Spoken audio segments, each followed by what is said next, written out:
देखो यार, अगर तुम लोग एईडब्ल्यू के हार्डकोर फैन हो तो ये वीडियो तुम्हारे लिए होने वाली है, क्योंकि एईडब्ल्यू के यूके में स्टेडियम शो के बाद ऑस्ट्रेलिया के अंदर एईडब्ल्यू का मेजर स्टेडियम शो कंफर्म हो चुका है।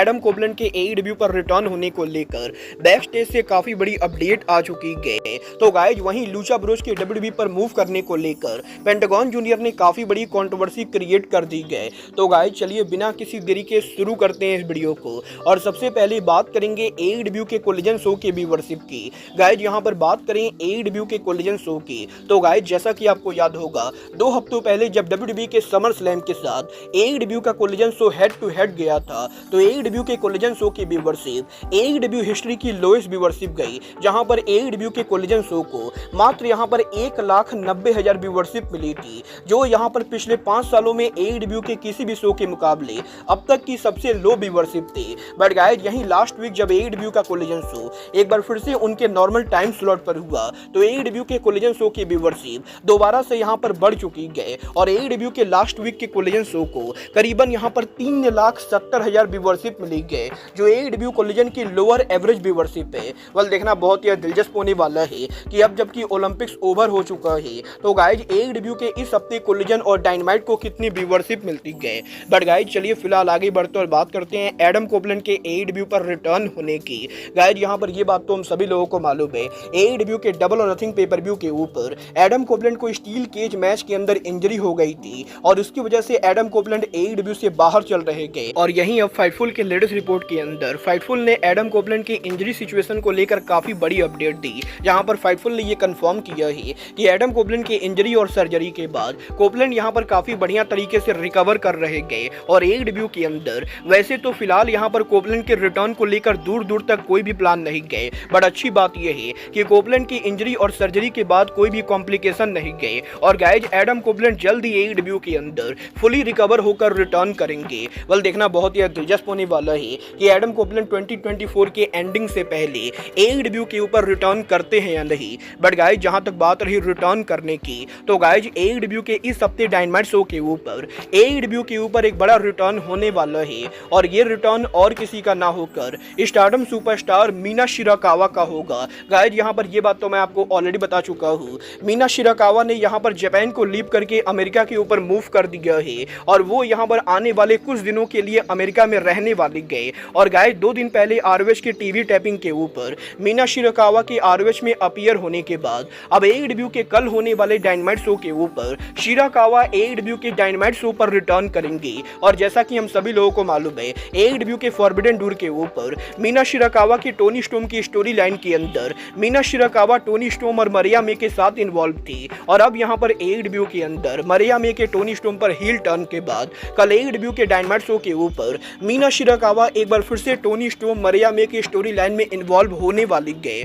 और गाइज यहां पर पीडब्ल्यू इनसाइडर का ये कहना है कि एईडब्ल्यू के इस हफ्ते डायनामाइट शो के ऊपर हमें यहां पर मरिया मे के साथ पॉसिबली शिराकावा देखने को मिल सकती है। वाल देखना बहुत ही दिलचस्प होने वाला है कि एईडब्ल्यू में टोनी स्टॉर्म मरिया मे के स्टोरी लाइन के अंदर मीना शिराकावा एग्जैक्टली क्या रोल प्ले करती हैं। गाइज चलिए फिलहाल आगे बढ़ते हैं और बात करते हैं एईडब्ल्यू में पेंटागन जूनियर के फ्यूचर की। गाइज यहां पर ये बात तो हम सभी लोगों को मालूम है, करंटली यहां पर लूचा ब्रोज के एईडब्ल्यू को लीव करके डब्ल्यूडब्ल्यूई को ज्वाइन करने को लेकर आए दिन कोई ना कोई रिपोर्ट सामने आ रही है, और लगभग यहां पर हर बड़ी रिपोर्टर का ये दावा करना है कि लूचा ब्रोज यहां पर एईडब्ल्यू को लीव करके डब्ल्यूडब्ल्यूई पर ज्वाइन करने वाले गए। और पीडब्ल्यू इनसाइडर रेसलिंग और फाइटफुल सहित सभी लोगों ने यह कंफर्म किया है कि लूचा ब्रोज को ऑलरेडी यहां पर डब्ल्यूडब्ल्यूई की तरफ से कॉन्ट्रैक्ट ऑफर मिल चुका है, और अब यहां पर इस चीज को लेकर अपडेट सामने आ रही है कि लूचा ब्रोज को डब्ल्यूडब्ल्यूई कंपनी की तरफ से जो ऑफर दिया गया है, वो ऑफर यहां पर एईडब्ल्यू कंपनी के बिल्कुल ही बराबर है। और बेसिकली करंटली लूचा ब्रोज के पास एईडब्ल्यू और डब्ल्यूडब्ल्यूई दोनों कंपनी की तरफ से कॉन्ट्रैक्ट ऑफर है, जहां पर दोनों ही कंपनी लूचा ब्रोज को सेम अमाउंट ऑफर कर रही है। गाइस एईडब्ल्यू और डब्ल्यूडब्ल्यूई दोनों के सेम अमाउंट ऑफर करने के बाद पेंटागन जूनियर डब्ल्यूडब्ल्यूई कंपनी को ज्वाइन करने को लेकर इंटरेस्टेड है, बट पेंटागन जूनियर यहां पर डब्ल्यूडब्ल्यूई के एनएक्सटी को ज्वाइन न करके बल्कि डब्ल्यूडब्ल्यूई के मेन रोस्टर को ज्वाइन करना चाहते गए। और गाइस पेंटागन ने डब्ल्यूडब्ल्यूई कंपनी को ज्वाइन करने के लिए डब्ल्यूडब्ल्यूई कंपनी के सामने काफी शर्तें रखी गई, जिनमें पहला शर्त यह है कि पेंटागन के साथ उनके भाई रे फिनिक्स भी डब्ल्यूडब्ल्यूई को ज्वाइन करेंगे, और ये दोनों एनएक्सटी में लंबे टाइम के लिए न रहेंगे बल्कि मेन रोस्टर के ऊपर जल्दी मूव करेंगे। और गाइस यहां पर इस हफ्ते इस चीज को लेकर भी रिपोर्ट सामने आई थी कि पेंटागन जूनियर जूनियर इस हफ्ते WWE के परफॉर्मेंस सेंटर को विजिट करने वाले गए। और गाइस यहीं सोशल मीडिया पर इस न्यूज के वायरल होने के बाद कि पेंटागन जूनियर ओरलैंडो में WWE के परफॉर्मेंस सेंटर को विजिट करेंगे, अब यहां पर पेंटागन जूनियर ने खुद यहां पर इस न्यूज को लेकर सोशल मीडिया पर कंट्रोवर्सी क्रिएट कर दी गई। गाइस यहां पर पेंटागन जूनियर सोशल मीडिया पर ट्वीट करके ये बोलते गए कि जिन लोगों को भी ये लगता है कि पेंटागन जूनियर WWE के ओरलैंडो में परफॉर्मेंस सेंटर को विजिट करने वाले गए, उन लोगों को पेंटागन ये बताना चाहेंगे कि ये न्यूज यहां पर पूरी तरह से फेक है कि पेंटागन यहां पर WWE के परफॉर्मेंस सेंटर को विजिट करने वाले गए। और पेंटागन इसके बाद बैक टू बैक एक और ट्वीट करके ये बोलते गए कि करंटली यहां पर AEW कंपनी पेंटागन जूनियर का प्रेजेंट है। और पेंटागन जूनियर सिंपली यहां पर सोशल मीडिया के ऊपर AEW is my present tweet करते गए, जिसके जरिए पेंटागन ये बताने की कोशिश करते गए कि वो यहां पर फिलहाल AEW कंपनी के लिए काम करते गए। और यहीं पेंटागन के इस ट्वीट के सामने आने के बाद अब एक बार फिर से काफी सारे लोगों को ये लगने लगा कि लूचा ब्रोज पॉसिबली WWE को ज्वाइन नहीं करेंगे, क्योंकि पेंटागन जूनियर AEW को उनका प्रेजेंट बता रहे गए। गाइस यहां पर पेंटागन जूनियर के इस ट्वीट के बाद फाइटफुल ने यहां पर यह कंफर्म किया है कि पेंटागन ने सोशल मीडिया पर जो ट्वीट किया है वो ट्वीट यहां पर पेंटागन ने इसलिए किया है ताकि पेंटागन जूनियर को AEW में कॉन्ट्रैक्ट को लेकर कोई भी प्रॉब्लम ना हो। क्योंकि गाइस लूचा ब्रोज के पिछले 5 सालों तक AEW में काम करने के बाद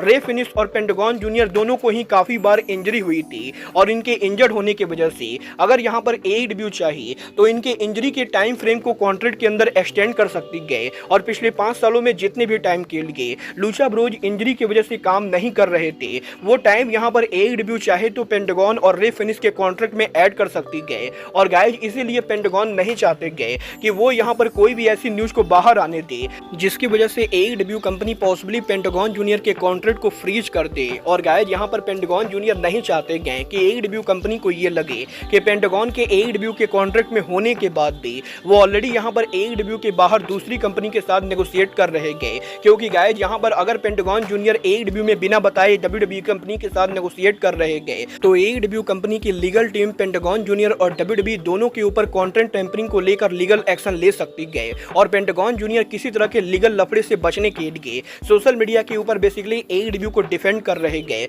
जबकि रियलिटी के अंदर पेंटागन जूनियर पिछले 2 महीनों से WWE के कॉन्ट्रैक्ट के अंदर है और ऑलरेडी यहां पर पेंटागन के पास WWE से ऑफर है। वेल गाइस देखना बहुत ही दिलचस्प होने वाला है कि लूचा ब्रोज को लेकर ये जो पूरा बिडिंग वॉर वाला ड्रामा हो रहा है, ये ड्रामा एग्जैक्टली कब ओवर होता है। बट गाइस चलिए फिलहाल आगे बढ़ते और बात करते हैं AEW के ऑस्ट्रेलिया में मेजर स्टेडियम शो की। गाइस यहाँ पर बात करें AEW के स्टेडियम शो की तो गाइस लास्ट ईयर AEW के वेम्बले स्टेडियम में स्टेडियम शो के बाद इस साल भी AEW UK में स्टेडियम शो करने वाले गए। और पिछले कुछ हफ्तों से इस चीज को लेकर लगातार रूमर चल रहे गए कि टोनी खान की AEW कंपनी USA के अंदर पॉसिबली अगले साल उनका कोई बड़ा स्टेडियम शो करेगी। और यही UK और USA में स्टेडियम शो के रूमर्स के बाद अब यहाँ पर ऑस्ट्रेलिया की one of the leading sport media network sporting news के द्वारा यह न्यूज ब्रोक किया गया है कि AEW कंपनी ऑस्ट्रेलिया के अंदर उनका बड़ा स्टेडियम शो प्लान कर रही गए। और इस रिपोर्ट के अंदर बेसिकली ये कहा गया है कि AEW कंपनी पिछले कुछ महीनों से ऑस्ट्रेलिया के अंदर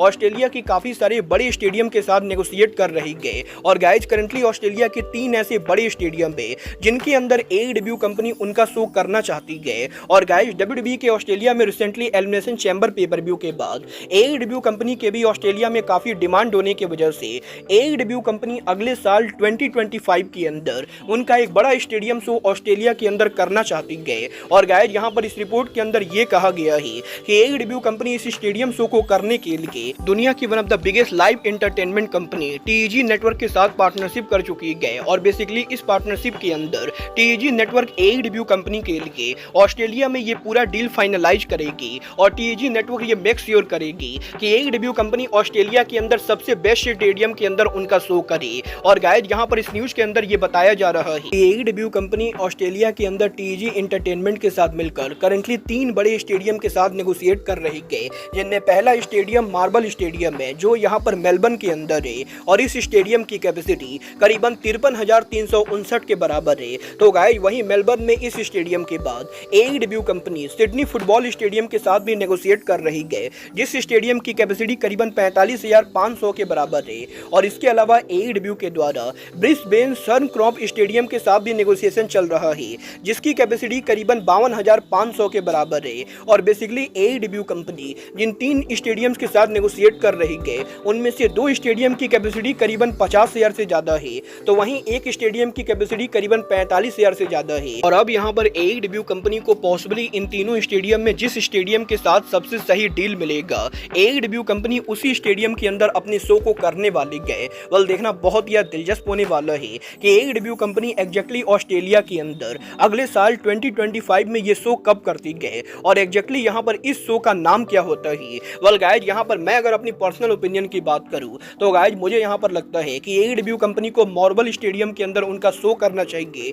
क्योंकि गाइज यहाँ पर ये स्टेडियम रेसलिंग शो के लिए परफेक्ट होगा। और गाइज यहाँ पर ये स्टेडियम बाकी दोनों स्टेडियम के मुकाबले सिटी के अंदर काफी ज्यादा बढ़िया जगह पर है, जिसकी वजह से शो के ऊपर क्राउड को आने में बिल्कुल भी प्रॉब्लम नहीं होगी। और गाइज मुझे यहाँ पर पर्सनली लगता है कि AEW को मार्बल स्टेडियम के अंदर उनको शो को ले जाना चाहिए। वाला अब ये तो आने वाला टाइम बताएगा कि अगले साल ऑस्ट्रेलिया में AEW का ये स्टेडियम शो एग्जैक्टली कब होता है। बट गाइज, आप यहाँ पर इस स्टेडियम शो को देखना चाहते हो या नहीं, आप लोग मुझे कमेंट करके बताएंगे। बट गाइज, अब आज के इस वीडियो में बस इतना ही। मैं मिलता हूँ आपसे अपने अगले वीडियो में। बट गाइज, तब तक के लिए goodbye, good night and bang.